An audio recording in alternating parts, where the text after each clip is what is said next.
Hello everyone, ఈరోజైతే నేను అనపకాయతో సేమియా ఎట్లా చేయాలో చెప్పబోతున్నా. అండ్ ఫస్ట్ అయితే మనం పాన్ పెట్టుకొని ఆయిల్ వేసుకొని సేమియాని బాగా ఫ్రై చేసుకోవాలన్నమాట. ఫ్రై చేసిన దాన్ని పక్కన పెట్టుకోవాలి. తర్వాత ఒక బౌల్లో అయితే హాట్ వాటర్ పెట్టుకోవాలి. ఇంకా అది ఒక పక్క బాయిల్ అవుతూ ఉంటే ఇంకో పక్కన సేమ్ ఆయిల్ వేసుకొని ప్యాన్లో ఇంక పోపు వేసుకొని పచ్చనిపప్పు, ఆనియన్, పచ్చిమిర్చి, క్యారెట్, అనపకాయలు, సాల్ట్, కరివేపాకు అన్నీ వేసుకొని ఫ్రై చేసుకోవాలన్నమాట. సో వన్స్ ఇది ఫ్రై అయిన తర్వాత మనం పక్కన పెట్టుకున్న సేమియాని వేసుకోవాలి.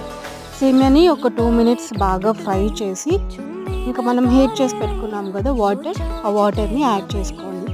సో ఈ వాటర్ని యాడ్ చేసుకున్న తర్వాత ఒక 2 మినిట్స్ లేకుంటే ఒక 5 మినిట్స్ హై ఫ్లేమ్లో పెట్టి తర్వాత సిమ్లో పెట్టి బాగా బాయిల్ చేశారంటే సేమియా రెడీ అయిపోతుంది అనమాట. చూసారు కదా, ఆనపకాయ సేమియా ఎంత బాగా చేశాను.